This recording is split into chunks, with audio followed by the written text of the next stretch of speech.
Spring is behind us. The transfer portal's about to open, and we have questions.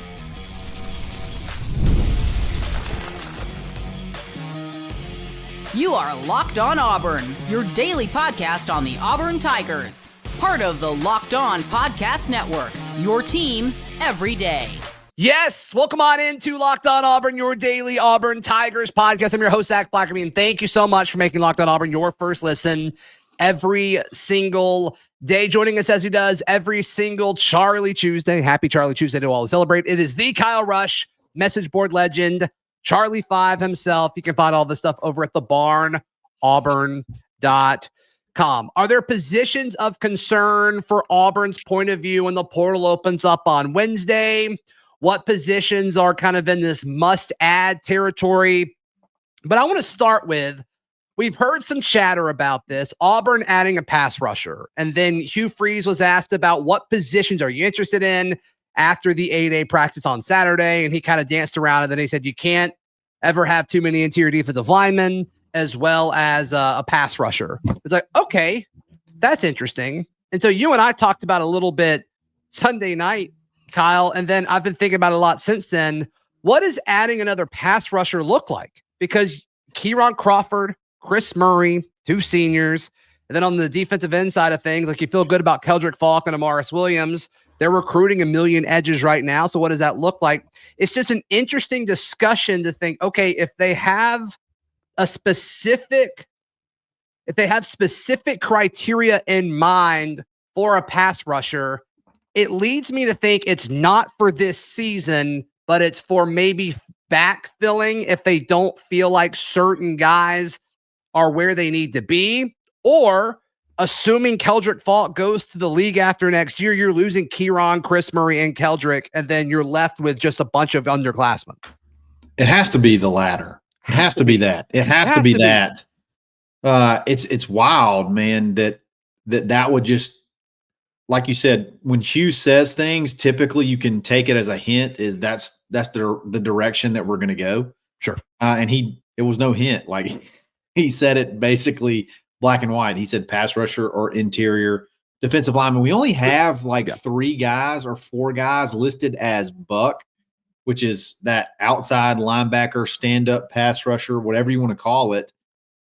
A part of me wonders, are you going to get away from maybe that position? Are you going to go for more of a 4-down lineman with two true, like set the edge / pass rush, old school 4-3 defensive ends? I don't know. But the bottom line is he said it. He's straight up. There's no discussion whatsoever. He mentioned that position specifically. Yeah. And I think that's interesting. Yeah. So once again, like Kieron Crawford, Chris Murray, Jamonta Waller, Joe Phillips, Jared Smith, those are the bucks, the edge guys. And like you don't have as many of those true defensive ends. Your Keldricks, your Amaris. So do you go that route and say, okay, maybe you're a depth piece this year, and then maybe you back up Amaris next year, or you and Amaris battle it out for who starts at that spot that Keldrick is going to leave behind? I don't know. But like, let me ask you this. After this season, assuming Keldrick, nothing catastrophic happens and Keldrick goes to the league, would you be comfortable with Amaris Williams as a rising junior, Jamonta Waller and Joe Phillips as rising redshirt sophomores, and Jared Smith as a true sophomore, assuming he's going to play more than 4 games this year? I think he will. Like, I would have questions. I would have questions a year from now if that was kind of the oldest part of Auburn's edge room. I think that's a fair question, but on the flip side, it's like, and I understand where Hugh's coming from, but on the flip side, like, could you not backfill that in December of next year? You know what I mean? Like, what are you going to have available to you in 4 days? Like, what's going to be available in 4 days that's going to be ready to play versus what you could get to backfill that room in December? I don't know. I don't know. It's and I mean they do have a track record up to this point of getting a guy from a mid-major, let him be a piece of it, not the guy, but maybe the backup or the number 2 guy in the pass rushing room, and then develop him to where he's a starter the following year. That's what they did with J-Mac at App State, and that's what they did with Kieran from Arkansas State. Could they do that again? You go out and get a group of 5 guy who has 2 years left of eligibility. From a timing standpoint, that makes sense. And let him battle it out with Chris Murray for, okay, who's going to be the second edge behind Kieran Crawford? Be a battle between new edge, Chris Murray, Jared Smith. It's kind of what it sounds like. And do we feel good about that? Like maybe like that makes sense to me. But as far as impacting this year's team, I have a hard time seeing that leap. I don't know. I just do. I'm with you. There's only 3 guys listed as quote unquote defensive ends, and that's Amaris Williams, Antonio Coleman, and Jared Smith. So maybe are you looking for the guy that's Keldrick Falk-esque? I don't think I realized Antonio Coleman was listed as a true edge or a true defensive end. That's interesting. Yeah, not edge, defensive end. Right. And then Keldrick Falk's listed as a defensive lineman. So maybe that the position title doesn't even mean like that much. I don't know. Yeah, it's very peculiar, but whenever Hugh Freeze says something, you have to write it down and you have to remember it, because typically he's not blowing smoke. He's basically telling you the direction they're going to go in. And he mentioned edge rusher. He mentioned pass rusher, interior defensive lineman, and linebacker, which all checks out. All of those make sense. Of those check the out. Edge one makes sense for future years. And does pass rusher, what does pass rusher actually mean? Is it That's a good point that? Too. That's is a good point too. Is it that edge guy, or is it, like I said, another maybe like a Jared Smith type guy who's 6'6", 260 pounds and can kind of do both? I don't know. Yeah, and they may develop him more into an end. I mean, he's got NFL written all over him, and that might be better move for him in the future. And so that would make sense too. Which, I mean, you've got options on the defensive front in the future. That's why all these guys are so highly touted and highly recruited, because you can do different things with them. I mean, what are you expecting? I mean, every year in this portal era has been a little bit different, and expectations are kind of swinging around. And I don't think every year it's been the same, because things keep changing. And I mean, everybody's learning how to navigate it together, including the players, which is what impacts the talent pool that's available. But what level of talent do you think is about to be available to Auburn? It's a good question. Is an elite edge guy going to enter and then pick up the phone when Auburn calls day one? I'm intrigued by what kind of level of talent at certain positions were, because it seemed like 2 years ago it was solid. Last year, there was a drop-off, it seemed like, in the spring window, and I think Auburn made the most of it, no question about it. But what's about to happen? Is it going to be closer to last year or 2 years ago? I don't know. Well, you would think with the rulings being a little bit extended, not finalized as far as arbitration when it comes to NIL deals and contracts and things like that, you would think if you're a player, this is the last opportunity you have to go get a bag. You would think that's interesting. The top end of the bag. So honestly, I would not be shocked if there are some blockbuster names available. I mean, obviously you got Nico. I'm not even going to pronounce his. I'm a leaving from Tennessee. Yeah, Nico, I'm going to leave you. Yeah, I'm going to leave you from Tennessee. Got a crystal ball to North Carolina. Going to hang out with Bill Belichick. I bet that doesn't fly very well at North Carolina. I think once you get in, you better be locked. You better be locked in, or it's more about Patriots than anybody.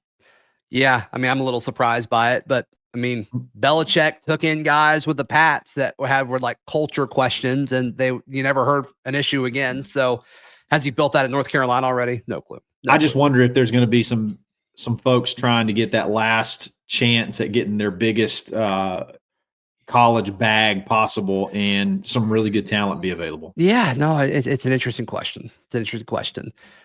We've also seen kind of an interesting dynamic happening in the defensive back room, and we may see more happenings coming throughout the week. Let's jump in on that and what positions Auburn must add in the portal next, right here on Locked On Auburn. Kyle, I buy all my tickets through Game Time. Without a doubt. Can you imagine buying tickets anywhere else? I won't do it. No. Will not do it. There's nothing like the atmosphere of an NBA playoff game. Every bucket, every defensive stop, every moment feels huge. It's electric in the arena. With Game Time, you can be a part of it without the stress of last-minute ticket hunting. Doesn't matter what sporting event you're going to, what event you're going to. It's supposed to be fun. Don't stress out about buying tickets. Have you ever been stressed using Game Time, Kyle? Never. No. Not once. No. They've got last-minute deals. You can save up to 60% off buying last minutes for sports, concerts, comedy, the theater, and more. You also can toggle all-in pricing, which means no surprise fees at checkout. What you see is what you pay. Make sure you turn that on. I love it. Take the guesswork out of buying tickets with Game Time. Download the Game Time app, create an account, use code LOCKEDONCollege for $20 off your first purchase. Terms apply. Again, create an account, redeem with code LOCKEDONCollege for $20 off. Download Game Time today. Last-minute tickets, lowest prices guaranteed. Thank you so much for making Locked On Auburn your first listen every single day. You told me as soon as you hopped in here, reports coming out that CJ Johnson is going to enter the portal as part of Hugh Freeze's first class, where he flipped a bunch of folks and all of that. So, which he didn't really claim as his first class in his post-game presser, which I thought was interesting. I'm going to talk about that at some point this week. We may not have time today. Quick defensive back note. I apparently misspoke and got names mixed up yesterday. Didn't realize it. I apparently said Donovan Starr tore his ACL. That is not correct. It is Devin Williams that tore his ACL and then will miss time. So if I misspoke on that, several folks in the YouTube comments corrected me. Thank you for that. But for audio folks, I don't get to see comments. My bad on that. So we're looking at CJ Johnson and Terrence Love not being here, which is kind of wild because the guys behind them do appear to be better. And I don't think there's a whole lot of question about it from a buzz standpoint, from a just physical build standpoint, from an overall athleticism standpoint. And there's still a lot of guys that I look at in this defensive back room, whether it's safety or corner, where because of how these freshmen and sophomores are playing, I have a hard time with a lot of these guys as far as how are you getting on the field? And I wouldn't be shocked if we saw more this week. I was honestly shocked. A couple of these names hadn't already been in the portal. Okay. Back in December. But again, I've said it a couple of times. Kudos to them for giving it one more shot through spring. But I think it just speaks towards these continuing to just hit it hardcore on these guys out of high school. You're nailing it with these high school kids out of high school. If you're going to come in and play at Auburn at safety, you better be ready to go. Because there's always going to be somebody coming in behind you that could take your position. And you saw their names at the top of all the highlights on Saturday. Anquan Fagans, Eric Winters. It's not a shock to see two safeties, Terrence Love and CJ Johnson, that are a little bit older, that haven't really seen the field yet. It's not a shock to see those guys hit the portal. Yeah, and we saw Terrence Love a few reps, and those reps look good. It's just you got hopped. You got hopped by guys that are younger than you. So best of luck with them moving forward for sure. For sure. You mentioned some other guys. You mentioned some other guys that you feel like could possibly go out of that safety room. Who else are you thinking? If anybody in particular? Man, I hate doing this. I know. Probably shouldn't. Well, there's just a few questions of there's just a few guys, when we talk about corner, there's 4 or 5 guys we mentioned, and there are guys that are older than some of those guys that we don't mention. Mm-hmm. And same with safeties. Mm-hmm. And I don't know. There's a million different reasons why kids enter the portal. And I do think in a lot of this, people forget that some of these kids like Auburn and they want to be here. And so we don't know what certain priorities are for guys. And so if they want to stay here or if they want to learn and they want to compete or whatever, that's fine. And in a lot of the cases, these guys might be making more money here than they would at a school that would probably be first or second to call them once they enter the portal. So there's a bunch of different aspects to this. There's a very human element to the portal that and a process that I really think gets dehumanized a lot. Hugh also said, remember, he said pass rusher. He said interior defensive lineman. He said, I like my young linebackers, but maybe if there's a linebacker with experience. And he said, and you'll never turn down a cover guy. You'll never turn down a good cover guy. And it's like, I don't know where that guy fits. If you bring in a cover guy, that may be more perplexing than the pass rush to me. Because I agree with that. I think the defensive back room may be the best position group on the team. I could be wrong there. I may be overselling that. I have no idea where a cover guy fits into this whole scenario. There's only one senior, Jaquez Robinson. Does he want another senior in that room? That's the only thing I could think of. Because with the pass rusher, it's like, okay, is there going to be somebody who's better than what you currently have on the top end that's available? My gut says no. But at least you can see, like, okay, they may need to backfill some of this. Sure. With defensive back, you were just so loaded. But they are all young. Loaded. They're all young. And so do you want to get like a Jaron Thompson from a year ago? Like somebody like, there's going to be guys like that are available. Do you need that? I don't know. I think I'd rather have what you got and just go with the young guys that are raw and talented that are going to make mistakes every now and then, but the upside is worth it. I think I'd rather have that. I completely agree. I just don't know where. Again, you got to take Hugh at his word. He said it specifically. I just don't know where. I don't know where that guy comes into play. I really don't. The only position room where I'm like, okay, you have to add someone is. I think you need another D lineman. For sure. Which, I mean, we've been saying that, and I think that was part of the plan all along.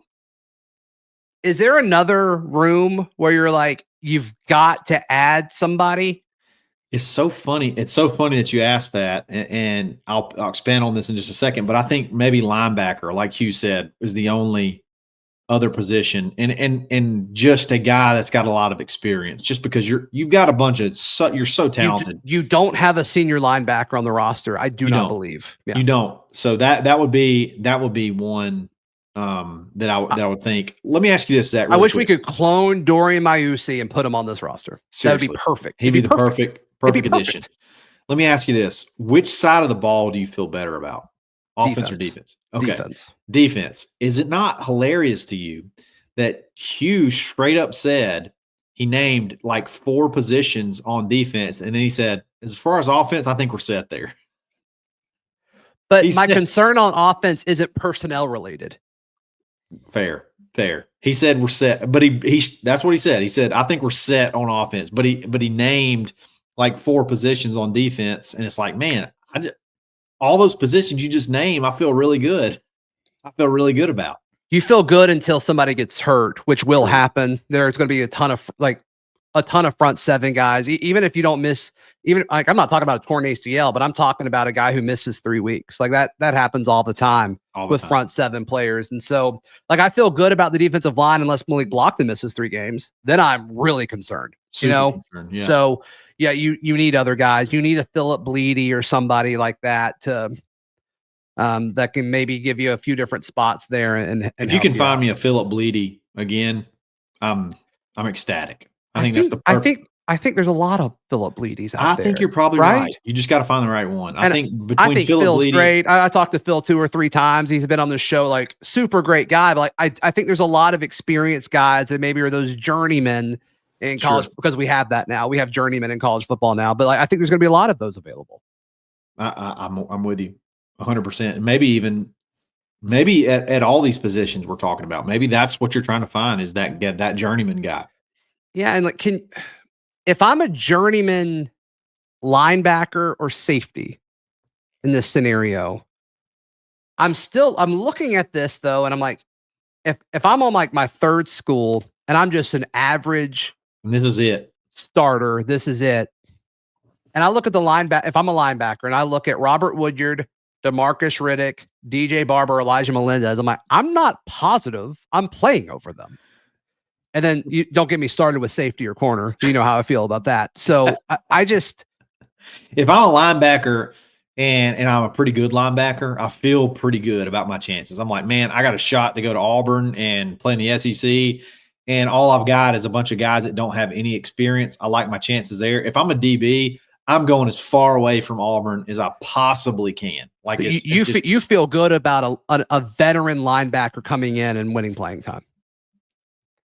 Yeah, I do. I think there's a better opportunity for a veteran linebacker to earn playing time than there is maybe any other position on this defense. Okay, I want to jump. I got a few questions for you on that because I'm a little surprised you said that, but I'm having a hard argument against it. Let's continue this in just a second. Right here on Locked On Auburn. Today's show brought to you by our friends at Monarch Money. You ever check your bank account and wonder where did all my money go between dining out, online shopping? I mean, there's so many different ways. Yeah, it's the worst. Monarch Money helps with that. Monarch Money, like, you want a personal CFO, Kyle? Yes. Yeah. Would you say that Monarch Money is the budgeting app? Probably. Yeah, for sure. You're wrong. You're wrong. I tricked you. I tricked you just then. Monarch Money isn't just a budgeting app. It's a complete financial command center. That's what I need. Which would you rather have? A budgeting app? Center. Financial command I'll stop you. I want a command center. Okay, there we go. Well, you can do it. Head over to monarchmoney.com. Use promo code LockedOnCollege at monarchmoney.com for 50% off your first year. That's monarchmoney.com, code LockedOnCollege for half off your first year. Kyle Rush, also known as Charlie 5. You can check out all of this stuff over at thebarnauburn.com. So I think some of the guys that are going to be available are going to be very similar to some of the guys that Auburn just lost at linebacker. Okay. Where would you put Dorian Mayusi in this year's linebacker room? Starting right in the middle. Okay. Where would you put Austin Keys in this linebacker room? I don't know. I think there could be a really, really good competition there between multiple guys. And then who else did we lose? Fanaje Gote, I guess, is the other one. I mean, Eugene Asante, obviously. You take Eugene Asante in a heartbeat, but 100%. Yeah. So is there gonna be a Dorian Mayusi caliber player that played over 1,000 snaps, if I recall correctly? He played over 1,000 snaps at Duke, I think. Is there going to be a guy that's done that at a P4 level that's available? I'm intrigued. I'm super intrigued. I would take it. I would take it in a heartbeat, but I don't know. Like I would also be fine just running Robert Woodyard, DeMarcus Riddick, DJ Barber, Elijah Melendez, Xavier Atkins, Bryce Dees. I'd be fine running all of them out there. I think you need one. I really do. And I've said I'm not going to push back on that. And since the beginning of whenever we even started talking about the finalizing this roster, I was shocked we did not bring in one in December. So I think you got to have at least. I think we tried though. I think we hosted some guys, if I remember. Yeah, I think correctly. we did. I think we did too. I don't think anybody really fit the bill. And then you got Xavier Atkins, Debo Atkins, whatever you want to call him. But he's not a true in the middle, Mike linebacker type. I feel like he's more of an outside guy as well. So if that guy's there, that wily veteran has played a ton of snaps right there in the middle that you can trust, I could see there being a bunch of guys there that's available. Now, you got to weigh it out. Like, are they going to be better than what Robert Woodyard could give you? But like, who's a guy behind Robert Woodyard that you feel comfortable with right there in the middle? DJ Barber is it. Debo, I think they actually call him Debo too. Like that's it basically of guys that kind of fit the mold of playing right there in the middle. I think Melendez will be ready. I feel about him. Yeah, you don't want to run a freshman out there in the middle of your defense, but if he's the second or third option, I'm fine with that. Yeah, I mean, he may knock himself out at some point in time in the season. He'll knock other people out too. But yeah, they're going to feel it as well. But yeah, I mean, that's it though. I mean, you got Robert Woodyard, DJ Barber, redshirt freshman, and then Elijah Melendez, true freshman. So if you can find a 4th or 5th year senior that's got a bunch of snaps, in the middle, I'm all for it. Yeah, let them come compete. I'm just asking the question here. I'm just gonna ask the question. I'm gonna get some pushback on this. I'm not saying this. I'm just asking the question. I can't wait. If a handful of talented running backs enter the portal, do you at least call them? One, yes, you do. You do, especially depending on who's available. I think without a doubt. Will there be a running back in the portal that's better than Jeremiah Cobb or Damari Austin? Are you asking me to wager right now? Or if you had to guess, I would say yes. Me too. I think so. Me too. And I think style of back. Now, I'm real like. There's a lot of questions I have about the offense, but one of them is short yardage situations. I don't want to always have to rely on whether, Jackson Arnold's legs or, man, I hope Connor Lew and the guards get enough push. If there's a legit 215-pound, 220-pound dude, yeah, that played at like Bowling Green or somebody like that, I'm in. We're on the same page here. Yeah, 100%. Like I'm not asked. Like I think that I think Damari is capable of being a starting running back in the SEC. Like sure. I want to be very clear on that. I don't love him on 4th and short when the game's on the line or you've got to convert or something. I don't think Auburn has that dude.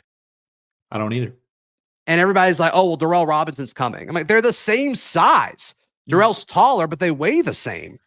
And honestly, I wouldn't be opposed if you said Darrell was really more the home run threat. Like if you look at his yards per carry, like he was UConn's big play guy. So because he's 6'1", 205 or whatever it is. Damari's what, 5'10", 205, something like that. Like they're exactly. not. If there's a dude back there, if there's a dude that pops up that's 215, 220 pounds, and he's legit and has experience, I pick up the phone and call. Then the question is, can you have 6 scholarship running backs? Because Omar Mabson's coming in, and I don't think you can. I don't think you count Omar at this point in time, and I don't think Omar would count himself. But you have to. You have to have a scholarship. Yeah, you have to. But if you add a senior, if you add a guy that's only got 1 year, I don't even think Omar would count himself in this next year's, like as far as like part of the picture for next year. I could be wrong there. I think you're right. I mean, I think he's the 5th likely right now to get touches. Right? I mean, he's behind Alvin. He's good though. Yeah, I think he's gonna be great. Is he gonna be ready? I don't know. So, yeah, chime in on your thoughts on that. I'm genuinely curious what that reaction is going to be. So, on the flip side, hey, what if a tight end? What if a legitimate tight end who's, got, who had 600 or 700 yards receiving last year, who's the ideal size that we want at that receiving big tight end position, like. Those two positions are I think are the most open on the team, in my opinion. So we have six scholarship tight ends: Frazier, Howard, Walker, Davidson, Tate Johnson. Don't care. I don't count. I love Tate Johnson. I think he's going to play a good bit, dude. Yeah, I think he's going to play a good bit. I think I'll catch a pass before Tate Johnson catches a pass. I'm just throwing that out. I could be way wrong. I bet Tate Johnson has 3 catches this year. That's my prediction. Are you taking the over? All right, over under. Give me 2.5. I'm taking the over. 2.5. You're taking the over. I'll take the under. So.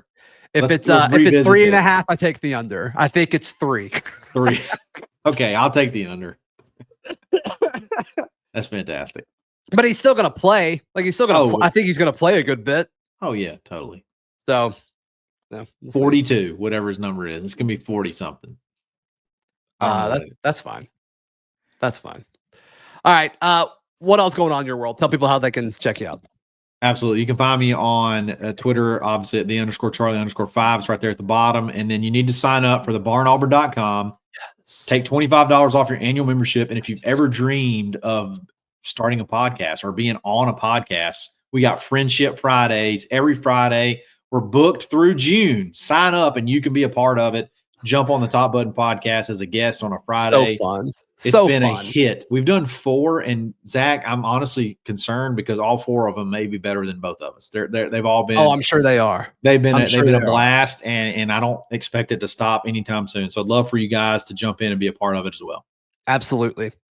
Please like the video. Please subscribe. And if you're tuned in on audio, please subscribe on your favorite audio app and leave us a review. Helps the show out a ton. We'll see you next time. This has been Locked On Auburn.